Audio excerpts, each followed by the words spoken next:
I wanted to know if car vending machines were a reality today. So I asked an expert. It's a squished wheel. It's a big chain conveyor. This is an Asian technology. This is in 50 other countries. We got this from a supplier out of Korea. This is the first in Canada.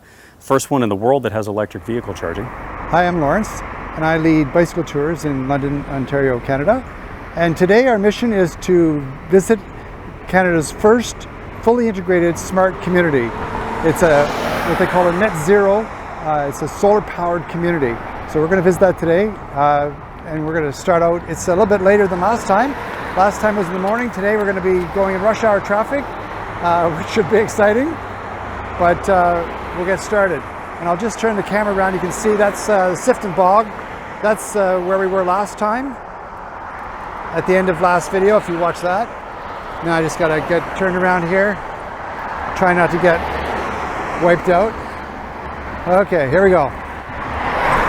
So it's interesting that the name Sifton is going to come up at least 3 or 4 times today as we get going along here. And the reason for that is Sifton is it's a manufacturer, a builder of houses, and basically they started downtown, but they did eventually move to the Oak Ridge area. And the Oak Ridge area is actually Canada's first planned community, planned neighborhood. And so that's where the Sifton Bog, they basically built all around the bog and then donated to the city. And so that's how that happened. And then, so we're going through a lot of the area that Sifton built on the left-hand side to my left. Now, we're on Oxford. I'll just turn the camera around a second. You can see that I'm on a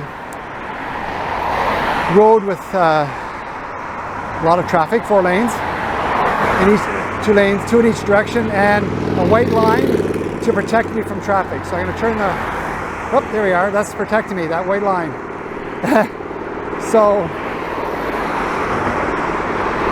it gets a bit more exciting at this time of day when there's lots more traffic. But I find overall that they keep to their lane, and I haven't had any problems yet. But it does make some people nervous. And would it be good to have a protected bicycle lane on this road? The answer is of course. But for now, this is what we got. We're going to a community that is on you could say on the outer reaches of the city. We're going to actually bump up against the urban growth boundary, meaning that the city doesn't go any farther. It doesn't build it any further out. Then you'll literally see the line where the houses are and where they aren't, and farmland starts. So that's coming up. So as we go along here, I'm going to show you the Hunt. I always get this wrong. London Hunt and Country Club, and that is a huge golf course and country club that was built starting in 1959. That's when they acquired the land. They used to be downtown where the university was, but in 1959 they built this place out here and built the golf course, and they've had numerous tournaments and stuff like that.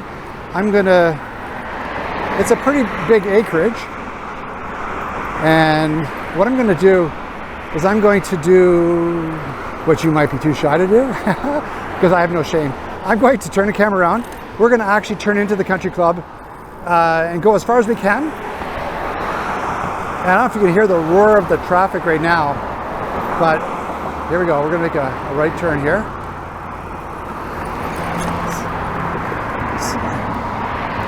So basically, once we get off that main road, it's amazing how much noise that the traffic, the tires, that's what's making them. It's not the roar of the engines, it's the roar of the tires.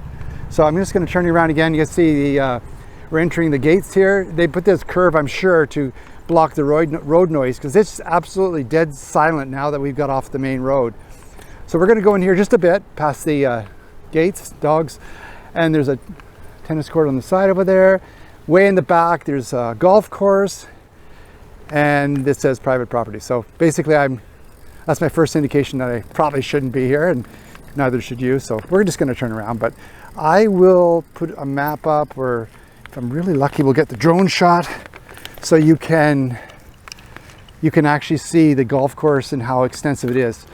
But it sure is a lot more pleasant to be back here off the main road than it is on that road, because it's so noisy. I'm just looking at my notes here.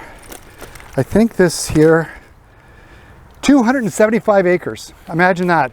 So at the time that they bought that in 1959, I bet you they got it for a song. Now the whole city's wrapped around the golf course. I'm sure it's worth a little pretty penny now. But we're going to just go up onto the noisy road again, Oxford. And because it's traffic hour, it's 3:30, 4 o'clock right now, you're going to see and hear, probably hear, all of the traffic. It's all bottled up. This bridge, that one time it didn't exist, about, I don't know, maybe it was 10 years ago, maybe it was a little bit longer, but they built this bridge over top of the Thames River. And when they did, the traffic naturally expanded beyond the borders into the countryside. Anyway, but it does have a path to go on here, which is again the white line, which is okay. I'll just turn around the camera again and you can see, like, I'm okay. The cars are keeping to their lane. I feel relatively safe.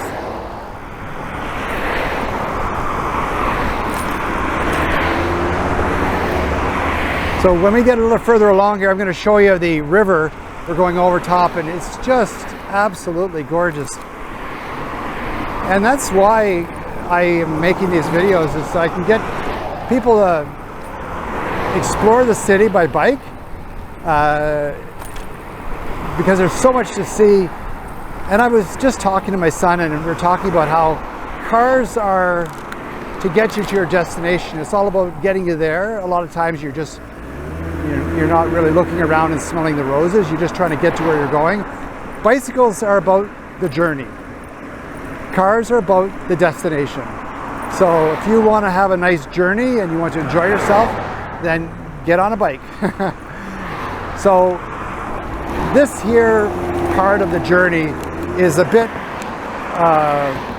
dicey for some people, because they're thinking, wow, I wouldn't want to go on the busy road. But I'm showing you that it can be done. Oh, there's a sign that says deer for 2 kilometers. And that's significant. And the reason why is because we're going to be going basically between two forested park areas where, oh, I got to show you the river first, just a second.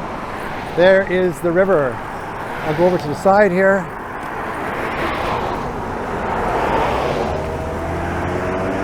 There you go.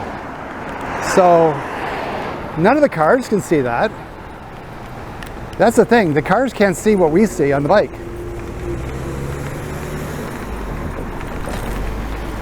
Now I'm going to do something else here. I'm going to pull over to the side of the road, and something really interesting that you wouldn't really know.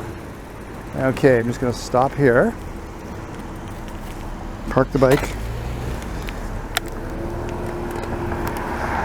We're going to go up this hill here.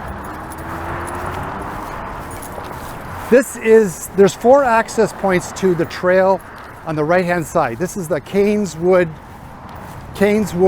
hiking trail. It goes along the river. It's got ravines and bridges, boardwalks and railings, but this is the beginning of the Cairns Wood environmentally significant area. So no bikes allowed. So if you come by bike, you'll have to go to a second spot, which I'll show you later. But coyotes in the area, but not during the day. What do they eat? Well, they don't eat us. So it's all good. But there's a warning about ticks, so just stay on the path. And there we go. So that's good. You never would really have known that was there unless you look at a map, which I'm always looking at to try to figure things out. So Like I said, here I am enjoying the journey, and now look at the traffic. They're not enjoying this commute, they're hating it. Somebody waved. Now they're going slow enough they can actually take the time to wave. Okay, here we go. We're going up the hill here. I think I mentioned in my last video I have an e-bike, which comes in handy when it comes to these kind of hills. So I'm going up faster than the traffic beside me. How about that? Leave them in the dust.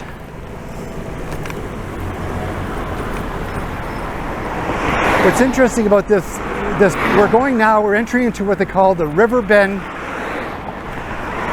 Planning District. So the city has 42 planning districts. We just came out of the Oak Ridge Planning District, and now we're in the River Bend Planning District, and it's on the left is the Warbler Woods Environmentally Sensitive Area. On the right is the Cairns Wood Environmentally Sensitive Area, and that sign that I mentioned about the deer. Well, the deer don't know; they just want to go from one side to the other. So that's why it said warning, you know, deer crossing for 2 kilometers. Now we're coming up to Cairns Road, and if you go on the path just up ahead you can just kind of see it in the distance there. That's a cycle path that's really protected. Or on this side here, which we're going to do, we're going to come on this is actually the Thames River Parkway extension. So the Thames Valley extension, TVP, Thames Valley Parkway extension. And so they built it over in this neighborhood, but there's missing a connection to Springbank Park. So I'll show you a map later to show you how that's missing. But for now, here we are on this beautiful, now again, once you're off the main road, it's quiet. So it's funny because here we are on a quiet street on a nice protected laneway. Meanwhile, we were on the main road with the white line protecting us. Funny that way. So as we go along here, there's a lot of, on my right hand side, there is a lot of private gated communities, and we're going to come up to one shortly. And this is a large, let's see how far is this, 160 acres, and it's a gated community, and there's a golf course, and people live on the golf course in amongst the holes. And here's another little one coming up. This is another private community, and don't let the signs scare you, but you know, they just no trespassing, private property, you know, so they want the privacy. That's fine. There's enough public stuff that we can really enjoy. And the one thing that's really great about here is there is actually a path entirely around this gated community. Very pretty path. Hello. Looks like a beaver tried to take a chunk out of this tree, but it's still standing.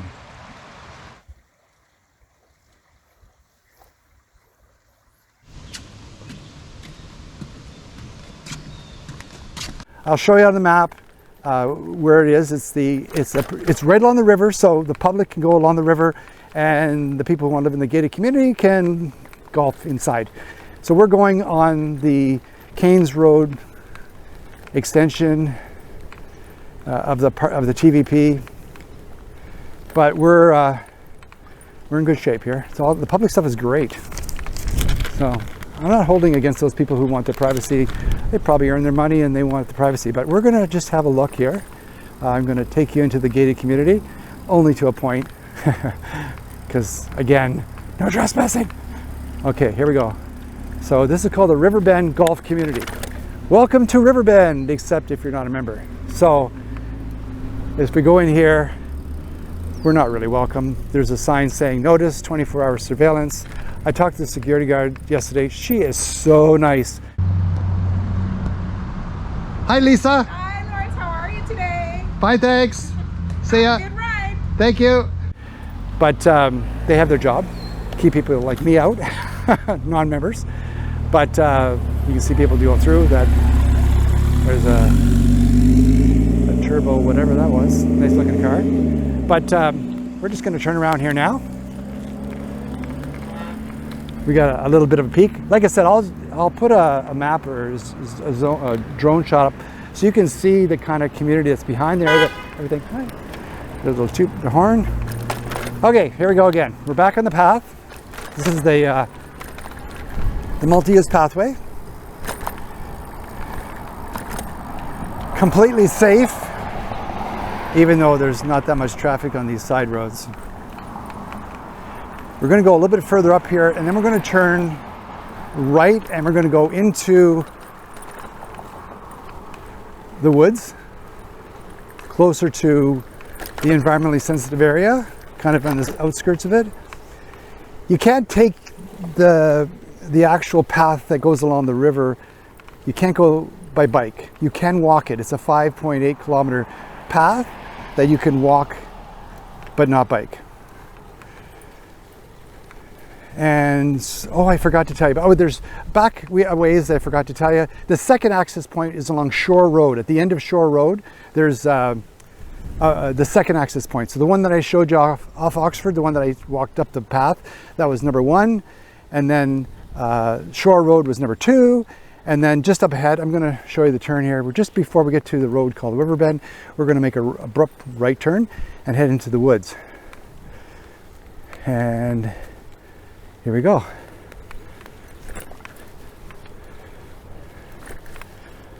So we're going, it's really, I just think that the developers have done a great job in making this, the pathways available to the public, to make the cut in between the houses. You see people walking all the time because they can. There's a place for them to go, and they don't have to go walk along the road if they don't want to. So one of the features, here comes some people walking now. So there you go, that's what I was getting at. People love to walk through these paths through the woods. And if you stay on the path, there's no tick problems. And so on the right was the gated community, and here, that's a road access to Riverbend, I think it is. And we're going to go along here. Turn the camera around again. I don't know if you really want to look at me, but maybe it's more interesting than just looking at the trail go by. I don't know. I'll just show you the houses that are here. They're really nice. Look at this one. That's got some balconies, 2 balconies. Really nice. And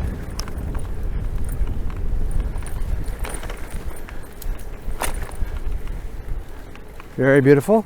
We're going to come up to Tiger Lily. The Tiger Lily Road is on the left, but the access point is on the right. So this is number 3 access point. So if you were coming and you wanted to get on that Cairns Trail, you have 4 options. Like I said, there was the 2 I mentioned earlier, Tiger Lily coming up, and I'll just show you. We'll make a right here.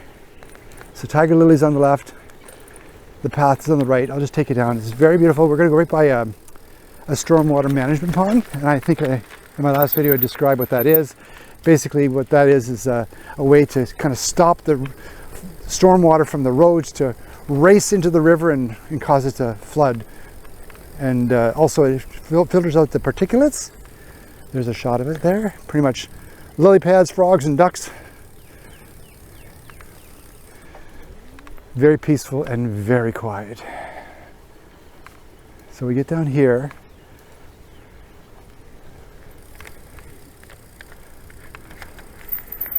And look at that. There's a place to lock up your bike. And there's the number 3 access point. Again, coyote and tick warning, but it's a walking path. And that's why they blocked it off like that. So we're just gonna turn around here and head up the hill.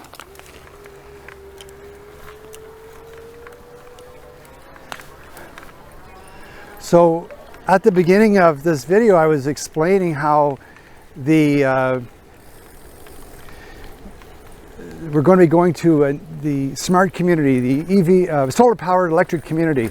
So we'll come up with that next, and it's quite amazing. They've done a lot of thinking ahead of time to make that really the case.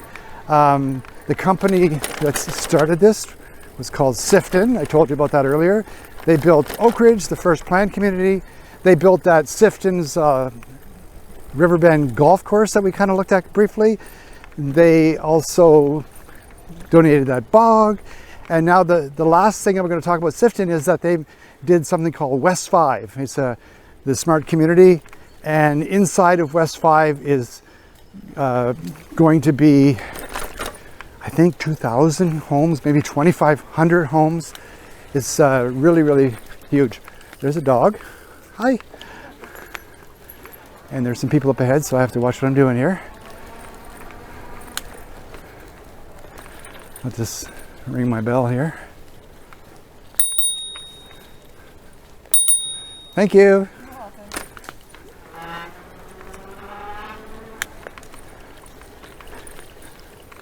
So we are on the edge of the urban growth boundary. I know, not quite. Well, it's somewhere really close to here. So we are at the edge of the rural and the city. So we're just going to go uphill here. Look at the size of that tree. Look at the size of that tree. Amazing. Oops, almost ran off the road.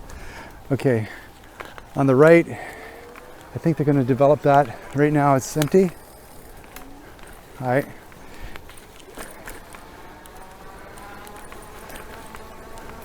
One thing we have in London in abundance is small libraries. And I mean the kind of libraries that, is there a box on the left-hand side here? I'll just turn around a second and I'll show you. These are little libraries, free libraries. And they're all over the place. And so people take and give books. Oops, probably let's have other places like that too. But they have a lot here. Okay, now, this here street is West Elbourne. We're not going down that. That's a busy street. We're going to go instead, if I get myself turned around here, we're going to go to a beautiful park. It's called Riverbend Park. And we're almost to the solar community that I was talking about. So what happens here is they have developed a community that's pretty environmentally friendly. There's no salt for the roads. They recycle their rainwater. They power the community entirely by solar. There's no, they sell their electricity to the grid. And yeah, this is one of the buildings I'll talk about just briefly now. It's called the Helios building. It actually is 77% more efficient than any other building. It's the most energy efficient building in Canada, apartment building in Canada. It's called the Helios. Look it up. And what else? So they really have made a big effort to be environmentally friendly. So we're now coming to Riverbend Park, and here we go. It's a beautiful park, and we'll go this way.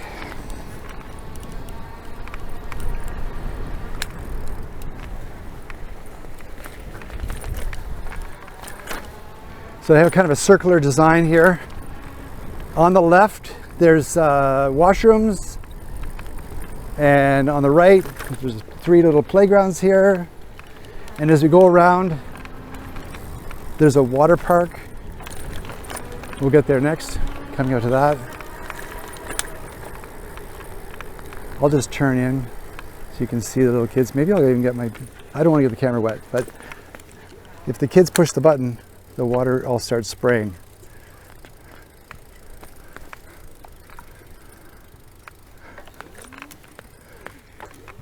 Hello. Hi. Okay, over here there's basketball courts in the distance. There's a baseball diamond. But what I want to show you is something really, really interesting. And it's a naturalization project that they have in mind. And on the left is the soccer fields, a couple soccer fields. But we're coming up to the bobolink naturalization field, I guess you call it. Bobolinks are birds that nest on the ground in fields. and they're kind of endangered. And so this here says, you know, natural, value, and protected. And so what happens is that a lot of they travel all the way from South America, and unfortunately, as they're passing over the fields, they stop and eat, and so a lot of the people down there are really ticked, and they've been killing them off. So we've got to do what we can to preserve them. So this here is left as a natural environment for them.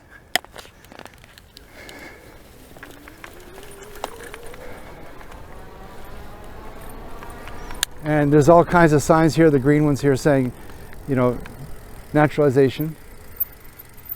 It says here, this here, it's the City of London's naturalization program. So they're going to return, they want the return of native grasses, trees, and wildflowers. So basically stay out so they can stay for the bobolinks and other birds and other critters. And on this side over here, again, more of this naturalization. Beyond it is a school, and it backs onto all of this, so it's pretty cool. And here is another neighborhood with single-family homes. We're almost to the point where I'm going to treat you to a special. That's where we're going to visit the something that it's called EVE or Eve Park. And what's interesting about it is that CNN lauded it in 2024 as one of the architectural designs that will shape the world. So it's pretty amazing. And so we're going to come up to there now. I'm just going to turn the camera around in a second here.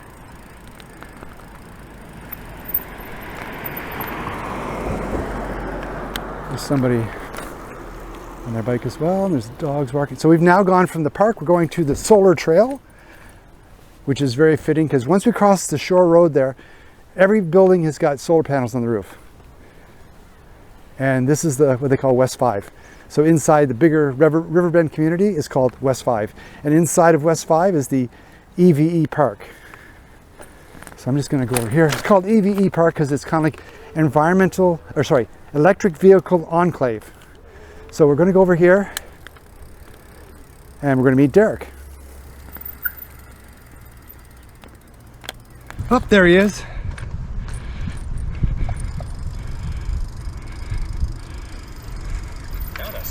Oh, I did. Thank you very much for meeting with me. Absolutely. Thanks very much. Welcome to Eve Park. My name is Derek Satnick. I am the Vice President of Technology. I managed our design and construction teams here. We are standing in the courtyard in the middle of 2 buildings. We have 4 buildings planned in Eve Park.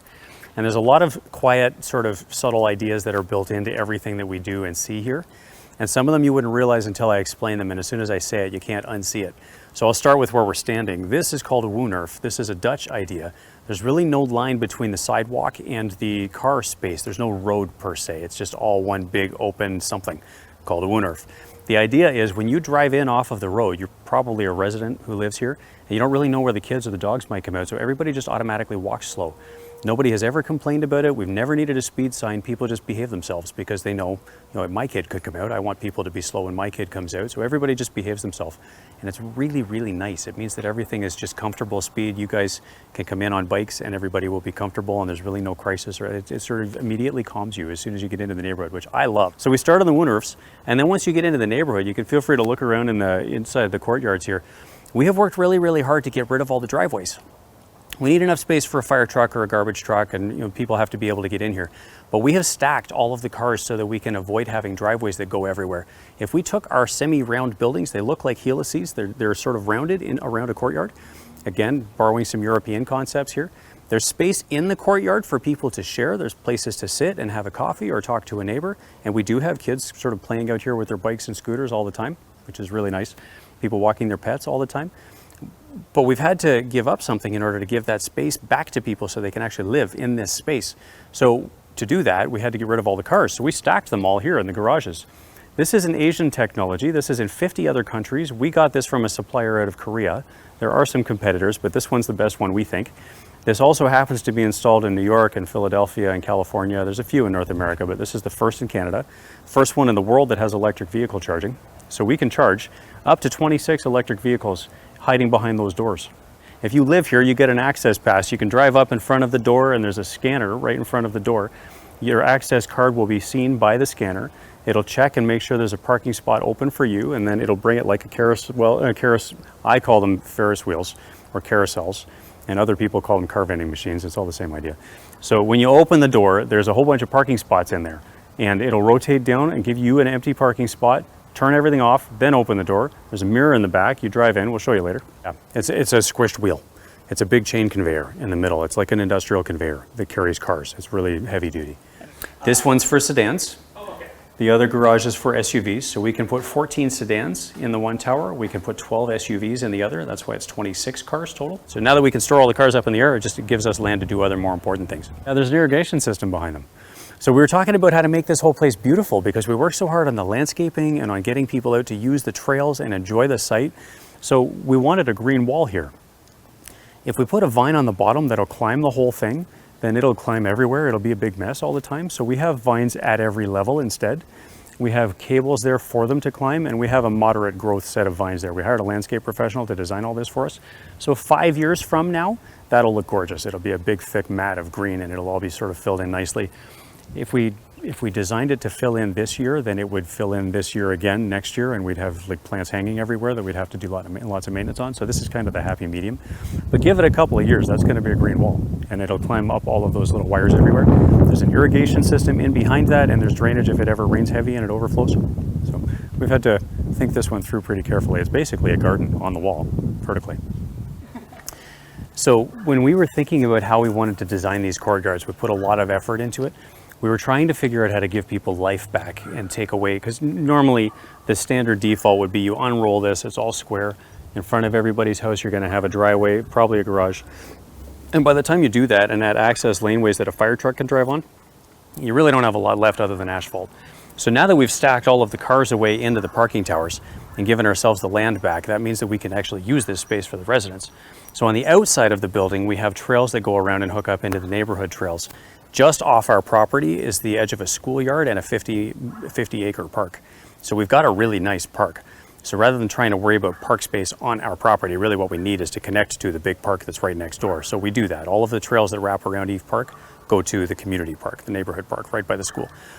So what we want here is structured space, space that people can actually sit and have a coffee with a neighbor, take your laptop outside and do a meeting in the courtyard. This is the shared space, called public space, because you're looking in on each other. If you want private space, you can go out the back doors. And again, because the building is rounded, if you just walk around the trail on the outside of the building, it's very private. You've got a little fence on both sides of your patio. It is a condo, so the only part you take care of is your patio. Right past the patio is the trail. And outside of the trail, the condo takes care of everything else. So you don't have a lot of space, but you don't need a lot of space. You need access to a trail so that you can walk your dog and go play. And so that patio is very private because the building turns away from it. So you can go out on the trail and go meet the neighbors, but if you want a little bit of space to yourself, you've got it. And here's the space you can share. So it's kind of like its own built-in neighborhood watch. If the kids are out playing, you know, there's lots of eyes on the courtyard. A couple of lights in the middle just for at night, just to keep everything safe. There's also Wi-Fi on the pole in the middle so that we can do things like have energy meters here that talk through Wi-Fi back to a server, and we can learn from the way energy is being used here. As a building company, we're also a research company, and we always try to learn from the things that we built. So we scrub that of people's personal information. But you know, there's a pole in the middle that does useful things, like light up the courtyard and keep it safe. Well, 5 years from now, when everything is mature, we'll have a mix of good tall grasses, flowers, short trees, big trees. Everything is growing really, really well. So there'll be a mix of bushes, trees, and stuff you can see around and still get some shade from. So whenever you come home, the walk from your car to your front door is about the same as it would be if we unrolled all of this and forced everybody to walk around parking each other. So it's still a very short walk, but nobody's walk is straight. They're close to straight, but they're not straight. You have to go by something that smells and looks beautiful. That's the goal. So then what ends up happening is as you come home, you get all that comfort on the way into the door. And then the first thing you see when you get in the door is natural light, big windows, and somewhere to sit with people you care about. There's these things that we can do to make home feel like home. I'll show you that in the model home too, just so we can show off a little bit. Welcome to your new home. We do have some available for sale if you're interested. So as soon as you come in, the goal is the first couple of things that you're gonna see is somewhere to sit with people you care about in natural light. Everything opens up. The courtyard is all sort of closed in and tight. The homes all open up away from that. So it's actually very spacious. We have about 750 square feet of floor. So our 1-story homes are going to be about 750 square feet. The 2-story and 3-story homes are just more. It scales up. All of our floor plans are available on our website if you wanted to download them and get sneaky. Then we have a whole bunch of little features that we built in that are part of the Eve Park story. This is all about sustainability and trying to make sustainability easy. So these homes are super, super energy efficient. You wouldn't know it because you're watching the video, but if you were standing here with us, it's very, very quiet. We can open this door and hear all kinds of fun things going on outside and then close the door and it's like you seal the world off. Everything is super, super quiet. Many townhomes, the wall between your home and the neighbors is actually the same set of wood. It's the same physical wall, and you've got drywall on your side and they have it on theirs, and you're hanging pictures on the same wood. Here we've got fully separate walls with more insulation between it. So this is our wall and the neighbor has their own wall. And that means that it's just quieter, it's just more separate. And then we have all kinds of little features that we built in. The kitchen, this is a condo environment, so the kitchen's a little more compact, but we have top of the line Energy Star appliances. We've got a Panasonic package in here. Induction cooking is both the healthiest and the most energy efficient way to cook, and it's completely finger safe, so your kids will never burn themselves on these. You can look it all up online, but induction cooking is wonderful. We test everything ourselves to make sure that we can stand behind it and that we believe in it. So our plan was we're going to test this on her. They bought this exact cooktop and used it at home. She hated it for 2 days and now she swears by it and will never go back. So we try to walk that out ourselves. If you love gas cooking, this is better. You'll like this better. There are some chefs who are starting to make the adjustment over because all the heat goes directly into the food. Magnetic induction means that this doesn't heat the air, which heats the pots. That's how most stoves work, right? This just heats the pot. It just magnetically gets the pot hot, and the pot will just directly heat the food. So very fun, very safe, really, really yummy. The fridge just has more compartments so that it can be more efficient, so you don't have to open the whole thing up. The most efficient new fridges, you'll find that's how they work, is that they just have more doors. So we did that. And we have 2 stoves instead of 1. Everybody thinks you need a big, massive stove. So this is a microwave, air fryer, rotisserie oven, and convection oven. It's all 4 in 1. And this is just a normal stove, so you can do the potatoes and the steaks at the same time if you want, or do the Christmas turkey and do some buns or something at the same time. So we're trying to use our space as efficiently as we can. They've got all kinds of fun things like these panels that you can put on the front of appliances now, just so they blend right in. It feels bigger, it looks bigger, and it works every bit as well as it needs to. And the fireplace is a fun one. This is not a fire. This is water vapor. And in the winter, this is a humidifier. One thing that people take for granted, this is a very efficient house. So if we put a fireplace in the middle of a very efficient house, you light the fire, you go turn on your coffee, you're getting ready to sit down with a nice drink and a book. By the time you come back to sit down and enjoy your coffee and book, it's too hot in this room. But you just turned the fire on, you just got your coffee, thank you. So you're gonna sit and enjoy it. So you open the door or you open the window.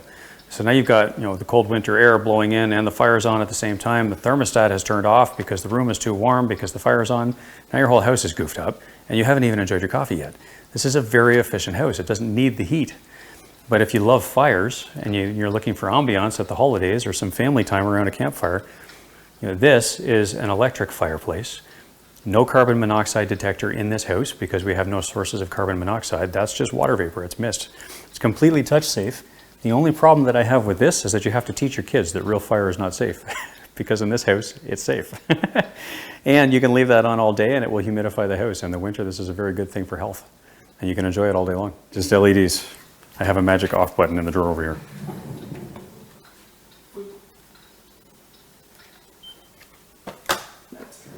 It's like Star Trek. Computer, turn off the fire. Yeah. This one's 3 stories. Okay. So that ceiling is the floor under the master bedroom. Yeah, so we have different zones in the house. So if I want to sleep in a cooler bedroom in the winter, I can heat the bedroom up to 19 and I can heat the kitchen up to 23. And so up there are how many more rooms? There's 3 bedrooms upstairs. 3 beds. 1 on that floor, 2 up above us on the top floor. All the floor plans are near the front door. Okay. The most popular version of this house is the one where we keep that floor and we split the doors over there.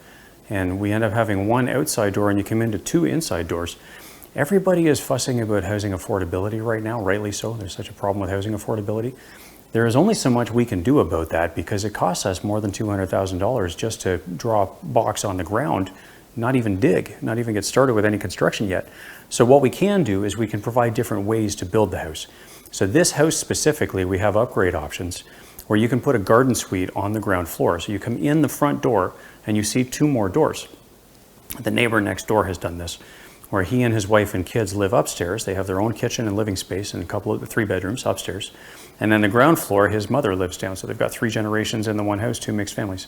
And they can do social things together as often as they want, and grandma still has some independence, and if she wants to close her door, she can. And other folks elsewhere in this complex have bought the home to rent it out separately. So if I'm a student new out of school and I can sort of barely afford to get into the market, but I can't afford to get into the market, then I can live in the garden suite and rent out the upstairs to someone else. And then as I get married and start thinking about having a family, I can move upstairs and I can rent out the garden suite. Or in my family, my wife and I are blessed with 7 kids. Our middle kid has special needs. So when they all grow up and move out, he probably isn't going to. He could live downstairs and have some independence and do dinner with us every night, and we can keep him close and keep an eye on him, but let him live his own life too, and we can sort of share. We can talk about having homes that will provide different ways to live, and that's very much part of sustainable living, is you encourage different forms of community and get people taking care of each other again. So we can't build homes any cheaper than we can build them. The market is what the market is, but we can give you a smart home that is designed well, that gives you options, and so that's what we've decided to do here. It's pretty amazing. And now we're going to go back in the solar trail. If I go turn the camera around, you can see all of those buildings are slanted to the south. Solar panels on the roof over there, solar panels on the top of those buildings over there, solar panels on top of the Eve Park, solar panels. We're getting the theme here. And if we go up here, even the what do you call it, garage, the parking garage, solar panels. And that building right ahead of us there, that's the Helios building, the one that's the most energy efficient apartment building in Canada. The one that's kind of got the brown little bricks, yeah, right ahead of us. Okay, we're back on the trail here. So this park is got about 1,000, West 5 has got about 1,000 homes now, and it's going to be up to 2,000 homes, or maybe even 2,500. So they're going to be putting some major apartment buildings in, all environmentally sensitive and all what they call net zero. It means it doesn't take any energy because the sun provides it all, sometimes in excess of what was actually required. Okay. So you have to remember this area that's, I'll put up on the map, the Riverbend boundaries. This entire planning district, as they call it, we're just going to turn on to Oxford again. But this entire planning district in 1996 had 40 people in it. Now, the latest estimate at 2025, 37,500. So it's growing fast. And the more bike paths they can get, the more transit they can get out here, the better, because this is what you get otherwise, is traffic, and more traffic. So I'm going to pull up to this intersection. Push the button.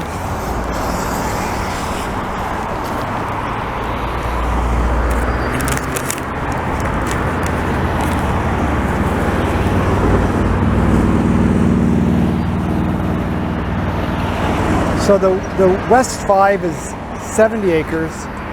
The gated community was 160 acres. And the rest of the community, I don't even know how many acres, but it's huge.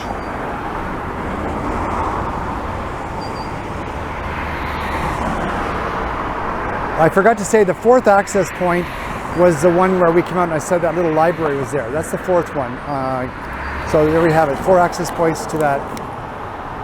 And I will hopefully put up something that shows you in the distance the walking path that goes around that gated community so that all the public can enjoy that path. So right now,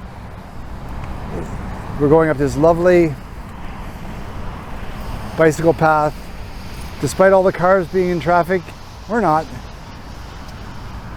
We have it all to ourselves. And I keep saying this, I feel, you know, if I tell everybody about it, then they'll just have to build more, that's all. We want to have more people out on the paths. Now, I'm going uphill. I don't know if you can tell. If I turn around, I'm going uphill. And this is really important. We're going away from the river. And when you're in a car, you don't really notice that you've got hills. You just power them up them. I guess with the electric bike. I guess I could say I'm doing the same thing, but it's when you're on a bike that you actually notice the elevation. You notice here's a stormwater pond beside us here. Do you think that those people driving their cars have a chance to look at the beautiful pond? The answer is they don't have time. They're trying not to hit anybody and right off the road. But it's all about the destination, and with biking, it's all about the journey. So here we go, across this road here. They've got these bollards to keep us safe. You can see on the left there, it says Sifton. So they got even more houses. They produce quality houses. I actually live in a Sifton house. Totally different area of the city, but they're well built. Now we're going to go up here. Now on the left, that's all part of the urban growth boundary. That means that you can't build urban areas on the right hand side of the road here.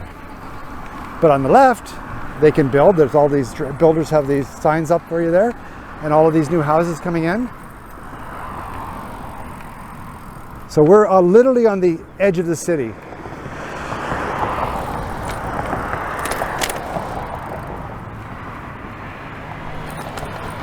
What I like is that this is sort of a gated community, but they have access to the bike path.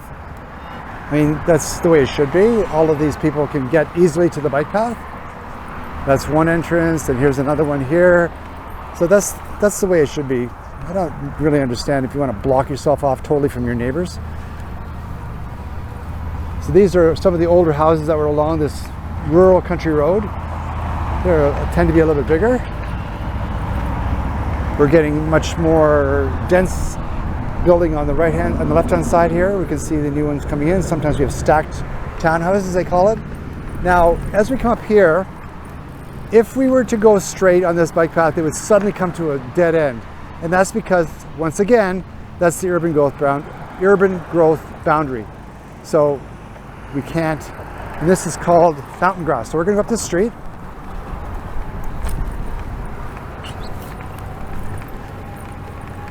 Now we are really high elevation, and there's a reason for that.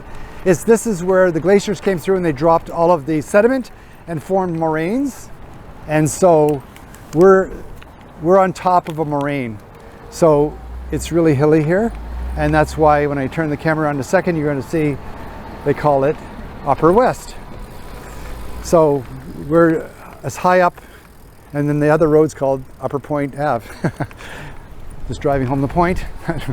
We're on the upper levels here. Once again, I'm making the point that we're on the edge of the urban growth boundary, and in the distance you can see a large hill, and that's going to be for another day. That's Bowler Mountain in the distance, and all the countryside cornfields are just to the right, and these houses are literally built on the edge of the urban growth boundary. So in the distance, it's the cornfield, and there's a huge tower here. I don't know if you can see how tall that is. It's huge. Communication tower, and obviously they're putting new houses in here. Somewhere along here, there was a sign saying Future Road. I can't remember where. Oh, it's coming up, I think. So it just shows you that, like, I don't know what they're going to do. They're going to put a future road through here, and it's going to run right into that tower. So it seems. They'll probably have to curve it around, but I don't know if people are going to want to live underneath a tower like that. It's huge. The guy wires, just a second. The guy wires just go forever. Like, they're just huge. Okay, we'll keep going here. And the last thing we're going to, before we turn into the path, We're going to show you a path here, and again, this is very exciting because in the future, this here path will, that's the edge of the urban growth boundary, but in the future, that's going to go all the way down to Southdale, I think it is, or to the next cross street anyway. But right now it ends there. So we're going to go this way. Look at this, called the Avenue. And again, the developers made it really, really pleasant. Did you see that nice entranceway there? Archway, really good. So the houses here all back onto the avenue, they call it. This little winding path. Now how difficult is that? If they just had the houses bump up against each other, then there'd be no path for us to get through. So this is great when they put this in. People love it. This adds value to the community. So I think this is the way to go.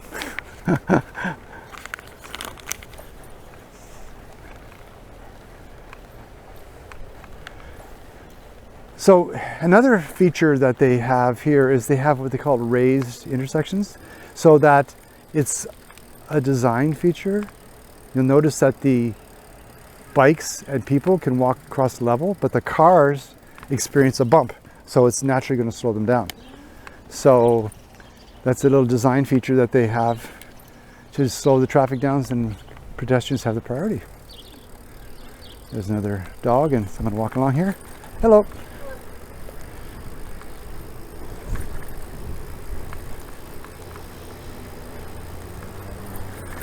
So we're coming to another archway, and this is the Warbler Walk path that we're going to be going on next. So we'll just cross over here.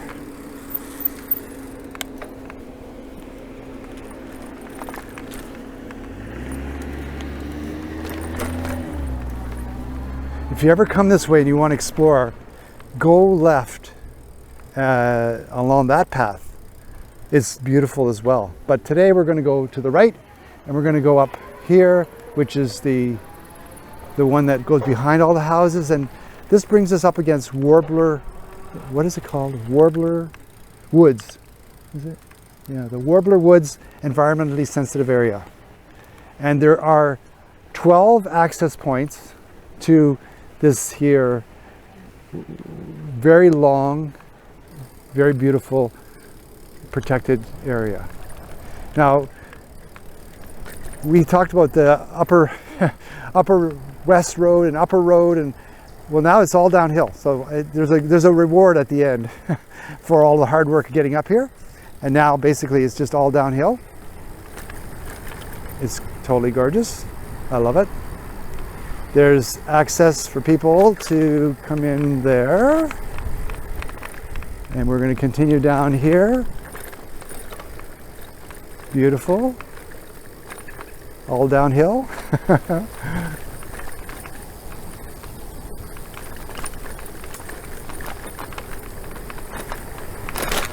Put my brakes on a bit here.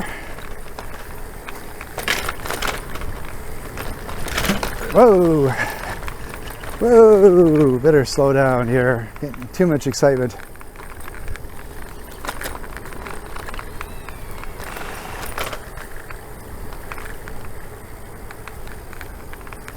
We're going to come up to another access point for the neighborhood on the left, and then we're going to go to the right temporarily here. We're going to come back in a second to that where that fence was. We're just going down here. This is one of the main access points if you ever want to visit Warbler Woods Conservation Area. This is off Commissioners Road, and I'll just go to the map because it's pretty interesting when you see it. Normally it's more of an up and down map when I show you on the other map, but this one here, they turned it on its side, and it basically shows that there's 12 access points, and it's really quite beautiful. I'm just looking to see my notes here. There's something I was going to tell you about it.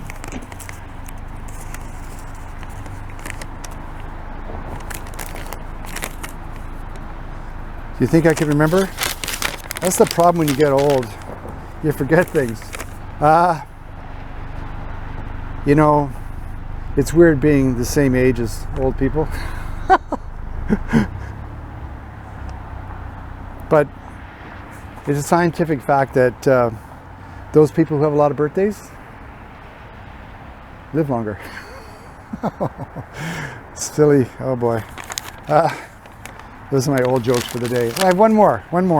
One way to find out if you're getting old is to fall down in front of a lot of people. If they laugh at you, you're still young. And if they come running in a panic, you're old. Okay, enough of the jokes. We gotta get going. So, I was mentioning that this here, Commissioner's Road, it's pretty busy and there's not really a good way to cycle. And I would not want you to miss the experience of going in the tunnel underneath that road. So, as we go over here, I'm just gonna give you a sneak peek. Here is a marshy area, and I don't know if you can see it. Oh, you might be able to see the tunnel. That's the tunnel with the light there. I think you can see it. Well, we're gonna go up here, and we're gonna go down through it. You can see that it doesn't take much to make me excited. We're going down, down, down.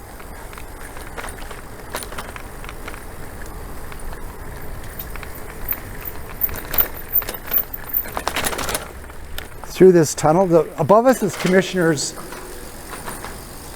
Yeah, above us is Commissioner's Road, which is very busy, and there's not quite the bicycle infrastructure that we'd like, but that was cool. And on our left is another stormwater drainage pond to filter the water before it goes down the Thames River, which we're going to be going to next, which is really cool. Okay, so here we go. And this is, again, you can just see how quiet it is on these bicycle paths. And today I'm the only one, despite all the traffic and everything like that, I'm the only one enjoying it. Let's see what happens when we get up here. So there is a white line on the side of the road. This is Oxford again. There's a white line on the side of the road, but I don't choose to go on there. This is part of the extension of the Thames Valley Parkway.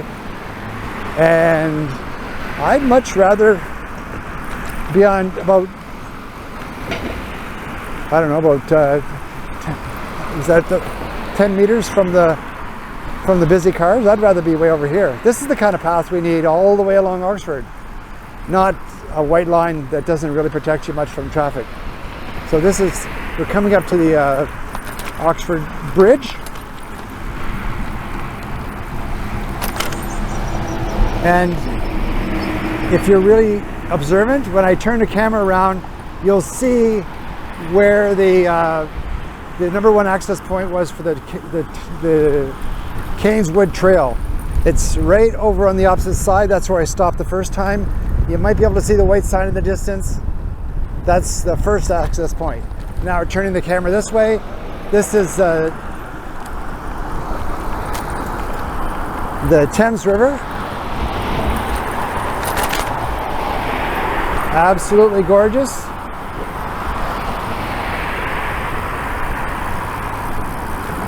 There's somebody kayaking. And when we go up here, the Thames Valley Parkway ends. And there's a missing portion. I'm just going to show you where it is, and I'm going to show you a map where the dotted line where it's supposed to be in the future. So here's where it's going to go along the river eventually. But for now, we're going to go up here. We're almost to the end of our 15-kilometer ride, and we'll just do a little summary of what we learned today. So the River Bend community is really cool because it has all of those features like urban gardens and